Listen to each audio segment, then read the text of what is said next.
Throughout the journey we go through when we play games, whether we believe it or not, the characters are a huge driving force in making a good game. As you go on an adventure with these characters, you learn and grow alongside with them as if they were your comrades in battle or your besties by the campfire. So today I want to share my favorite JRPG or RPG protagonist alongside with some friends. Hello everyone, my name is Vegero and this is Cozy Veggie, and on this channel we cover a variety of things such as Let's Plays, JRPGs, and all things cozy gaming. When it comes to video games, I think that my priority are definitely in this three. And I think in this order: plot, characters, and combat. Of course, when it comes to a good JRPG, all of those things are definitely very much necessary. Well, any game really in that matter. But for me, when it comes a good plot and storyline comes along with really good characters. And throughout my gaming experience, my gaming experience, there have been a lot of characters that I have fallen in love with, whether they were characters that I knew from the jump and that I clicked with and resonated with, or characters that I was like, I don't like you. But as the journey went on, I was like, wait a minute, I kind of do. It turned into a whole enemies to lovers situation. So again, I wanted to share with you guys my favorite RPG protagonists, as well as some of my friends' favorites as well, or some of the content creators here on YouTube as well. So I definitely want to make sure that I will link all of their socials in this description box. That way you can follow those awesome creators, because they're awesome people with awesome content that you should check out. Without further ado, let's go on to the list. So the other day on YouTube, I posted this idea, or this tweet saying, got another YouTube video idea and thought I could ask for help again. Last time you guys really came through, so my question is, who's your favorite RPG/JRPG protagonist and why? Will be featured in the video as well. So if you want to be featured in upcoming episodes or upcoming videos on this channel, definitely follow me on Twitter at CozyVeggie. I post a lot of random shenanigans that I'm going through. Also, just updating you guys on my content and my life and stuff like that. And you could also be in videos like this, so definitely follow my Twitter account and my socials as well. Again, at CozyVeggie. But I wanted to start off with my favorite protagonist, and I had to narrow it down quite a bit because there are a lot of characters that I played in games that I really truly love and cherish very dearly. But one of them that really stuck out to me was one of my favorite franchises of all time, and that is of course Xenoblade Chronicles, which one was a hard one because I do like all of the main lead protagonists, or just all the characters in that game, but more specifically our lead protagonist in Shulk from Xenoblade Chronicles and Xenoblade Chronicles Definitive Edition. To me, Shulk just seems like such a sweet and endearing character who is fighting not only for his friends and people he loves carefully, but for the freedom of all of those on Bionis. And maybe this might be a little bit spoiler, but Maconis as well. I just find him such a sweet and endearing character who truly may be a little naive at first, and because he's still very new to what's happening around him in the world. But as you go along his journey, you really resonate with him, and you feel for him, and you empathize with him and what he stands for. And I don't know, I just felt like so emotionally attached to him right from the jump. He just kind of pulled you in, and throughout the journey and to the end, I just felt so happy and accomplished for him and with him. Because I did play alongside with him, but he was just such an endearing and loving character that I just love spending time with him. Of course, that whole cast is amazing. I could list other characters in that cast as well, like Melia is also really great too. But Shulk to me was just such a great protagonist, and he may seem kind of generic and basic to some, but to me he's not. I think his simplicity at times also is one of his benefits as well. But yeah, he's definitely one. But either way, enough about my faves, let's talk about your faves. So I'm going to look at the responses on the tweet. We have Houdini Fightmaster, and he says, Zidane from Final Fantasy IX. He has a really deep story that I can relate to, and the twists at the end of the game about where he came from and how his brother was created because he refused his destiny. I loved every bit of it. Now, Final Fantasy, again, if you guys don't know, I'm actually marathoning through the entire series on my own time, and I have not gotten to it. I still have like 2 more games before I get to it, and I've heard really great things about Zidane and Final Fantasy IX as a whole. I'm really excited to get into him, and I love characters with really deep and rich backstories. I think that honestly helps you feel more motivated to help and play the game honestly, and having a sense to be able to relate to those characters is such an important aspect, and I'm excited, and I love that for you, that you love Zidane from Final Fantasy IX. Next we have Magic Flores, and she says, for me it's Shulk. Hey, yes, Shulk! We love Shulk. The main character in the game is not normally ever my favorite, but his flaws, his feelings, and general way of thinking made him feel real for me in a way that a lot of video game characters could never accomplish. Also because I love hearing backslash! I think it's so funny, that game, with the amount of like character like sayings that they do during battle is so funny. But yeah, Shulk is honestly such a genuine, he like, yes, he does have his flaws, but he's just genuinely such a sweet character that you really do want to root for, and I 100% agree with you, Magic Flores. He's great. Next we have Mandy from Miss Amandia. She says, definitely Rodo from Grandia too. He's a mercenary with a snarky attitude and sarcastic humor that always found really charming. Throughout the game, he faces the demons of his past and learns to open his heart a little more. His character development is really tough. It's touching.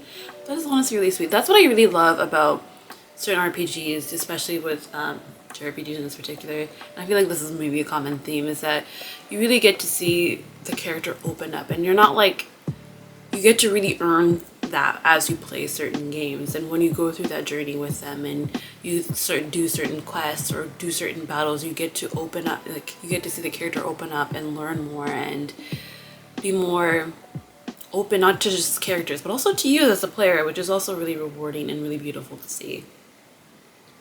We have Zoo from Flippin' the Switch says, I will nominate the Neverveen from the Elder Scrolls 3 Morrowind. Yes, it is your character, but you're also the reincarnation of the first era Dunmer hero Enderil Neverar, who has a tragic story marred by betrayal, foul murder that you get to avenge. That's honestly good. I love a good like revenge kind of story. Not revenge, but a vengeance story. I think those are really cool. And that's really interesting choice, is to pick an avatar or like in a self-insert character, which is really interesting. I feel like a good and like example of that would be Joker, because technically yes, he is a character, but he's also kind of slash an insert because he's kind of a silent protagonist, and you get to put in that personality into that character. So I can understand where you're coming from. I have never played actually Elder Scrolls. I've heard really good things. I heard it's really good RPG, and I should definitely put that on my list. Next we got the Mad Balma, and we said Randy Orlando. I like him because he's a badass and I can relate to him personality wise. He's just a laid back dude, is loyal to fault, and fights to protect those he cares for. I think when it comes to games like this, we always root for the character who cares and fights for the people that they care about in their life, because I think all of us do care for and want to do what we can to help those that we love and care for, and we want to make sure that they meet a beautiful end as well. And when we see characters do that, it just makes you want to root for them and care for them even more. Nishquick says, I have an entire video coming up about this character of mine, hopefully releasing next week. If it is out there, I'll definitely link it down below, which might explain it better, but it's Rex from Xenoblade Chronicles 2 for me. He's so positive and optimistic, and seeing him grow over the course of the series is so inspiring. And I definitely agree with that. Rex is definitely, out of the three protagonists from Xenoblade Chronicles, he's definitely a very lighthearted, very optimistic, kind of gung-ho kind of guy, and especially with like the craziness that goes on in those worlds, it's honestly really refreshing to like get a character that is kind of just like very warm and bright and inviting right out from the jump. Because let's be honest, some of these worlds and the stories can be pretty dark and bleak. Having a character like that is such a breath of fresh air, and you really want to make sure, and you're rooting for this character, want to make sure that they get their happy end. Next we have Yannick 10 or Verily, and they said, I really like Geralt from Rivia. He can be soft-hearted, but can be a badass as well. I think I love the duology of having such a softie, but also a person who can get shit done. Like, I really love that kind of duality of a person. It's like, I may be cute and very like sweet, but I know when I need to get shit done. I love that. And next we have some of my friends here. We have Brendan from Just the Gems, and he says, Estelle from Trails. I think she's the best because she's fountain of positivity, strength, character, and she feels extremely down to earth. And I totally 100% agree with that, especially now that I'm currently playing through Trails in the Sky. Estelle is definitely she's literally a sweet teenager. Like, she is a teenager, but like she really like embodies what a teenager's spirit is. And even though she may be a little naive and still very new to what's going on in the world, she really tries her best at everything that she tries and tackles, and always wants the best for the people that she loves and cares about. And it's so refreshing to see her, and she's honestly so funny. She's such a funny character. I love seeing her. She's great. Then we have Jay from Cold Nights Gaming, and he says Ophelia from Octopath. For her, selflessness, devotion to helping others, and quiet perseverance and courage is great. That's awesome. Again, Octopath, which is really cool about Octopath, there's multiple characters in that game. So it's really cool to like pick and choose who you get to pick as your like favorite character.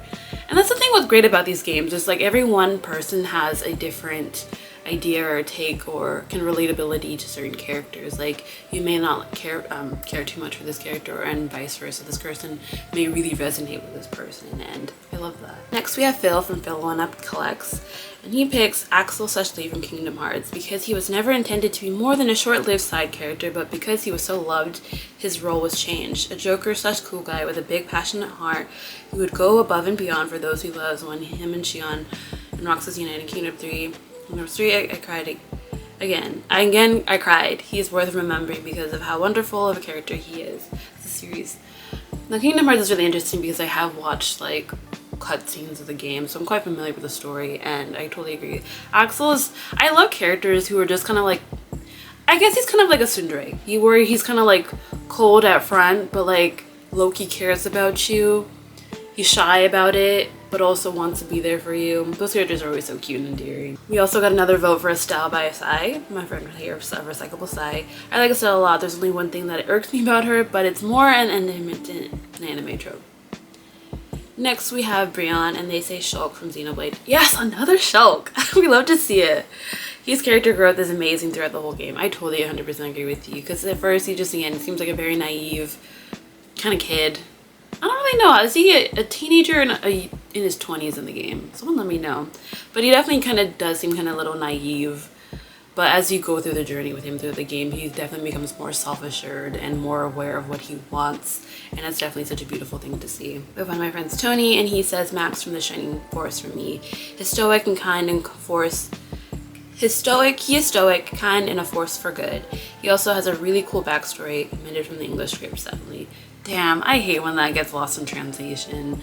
There's, especially with JRPGs, when they translate it to English, or sometimes some elements or in nuances to characters that we may miss because it's just not easily translated to another language, which is unfortunate, but it is what it is. But I definitely want to check out Shining Force. So next we have Alex from Quality Individual, and she says, oh, the risk of sounding like a simp. Dimitri from Three Houses. Of the three main protagonists, aside from Violet in Three Houses, he was the one that intrigued me the most, especially after seeing the trailer that revealed the time skip. I was like, what happened to this guy? He was undeniably the character I felt the closest to throughout the game, especially as I learned more about his backstory. He seemed like your traditional FP protag from the start, but you come to realize just how tragic of a life he's led and how deeply that has affected him and his motivations. This man had me cry. I love him. Also, Chris Hackney's voice acting adds so much to Dimitri. Like, whoa. I wholeheartedly agree with that. That's the thing with Fire Emblem Three Houses. There's so many characters. I wanted to pick one of those characters for this video, but I like love so many.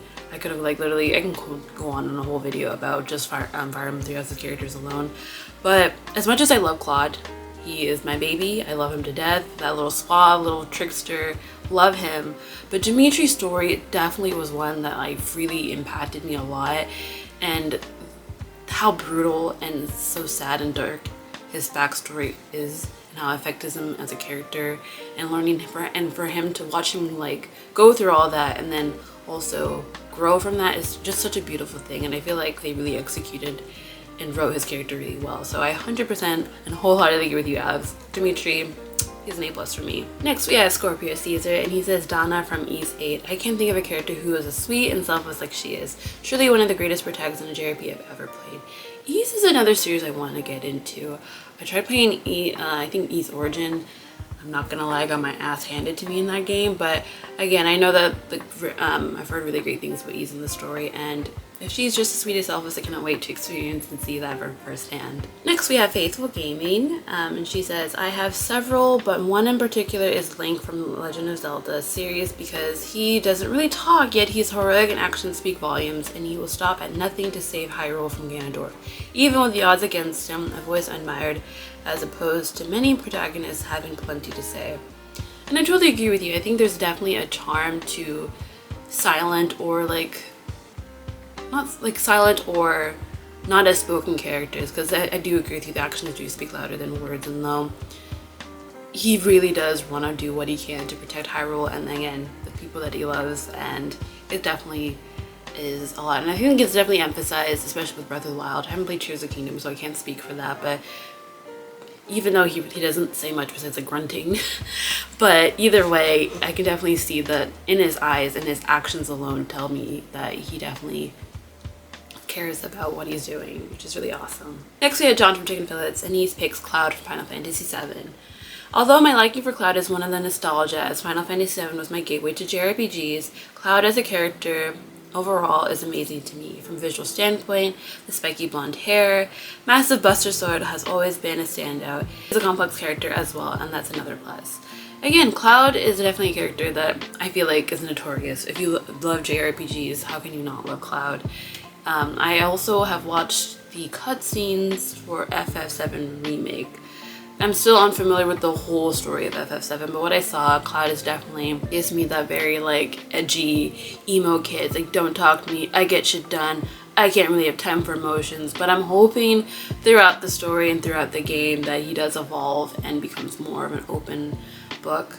I really want to experience the FF7 universe as well, because I feel like past games also get to give you a better side of him too. But I'm excited to experience, and I'm really glad to see that Cloud is getting his rep too. Now we have Paige from the Femme Trooper, and she says, I think mine might be Ichiban Kasuga from Yakuza Like a Dragon. He's just so charming and fun, and I love his positivity and how he wants to live like he's in a Dragon Quest game. Earthbound might be my favorite game, but it's kind of like planned protagonist situation, so I think Ichiban wins. I always love whenever games have gaming nerds in the story. I find that so endearing, and I've heard a lot of things about Ichiban Kasuga from Like a Dragon.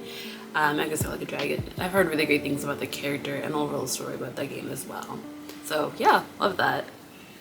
Next we have Slunko, and she says, I'm a terror kind of girl. I love her growth from a controlled, confused, of her origins and purpose to becoming a determined, confident, assertive person herself and greater good. She's one of the first protagonists that kind of saw myself in. Honestly, I can relate to that. I feel like for me, from people in my real life and my friends sometimes can see me as kind of like more quiet and reserved, but when I'm really passionate about something or when I really care about those around me, I will be all out and be there for them. So I love that. I love that. Definitely have to check that out. Next we have RushDawg, and they said, put me down for Aya Brea from Parasite Eve 1, another great adult JRPG hero who shows leadership and professionalism in an extremely stressful situation. She's also a great example of wielding power responsibly. That is so like refreshing actually to see. Whenever sometimes I feel like a lot of JRPG protagonists can definitely have like the god complex for sure, and just to know that like they know that they're pretty confident in themselves and get the shit done, but they're not like super cocky about it. You love to see that. And yeah, and that's pretty much all of our favorite JRPG and RPG protagonists. And again, these characters and protagonists really can honestly make or break a game. I understand that the protagonists, you don't always not have to love them because there are other characters in the game, but it can set the tone of how the overall story and the plot and just the overall vibe the game can give off.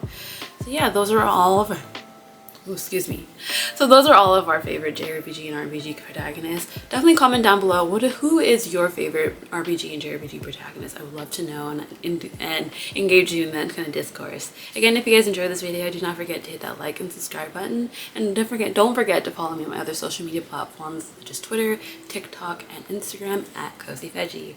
Thank you guys so much for watching, and have a good one. Bye!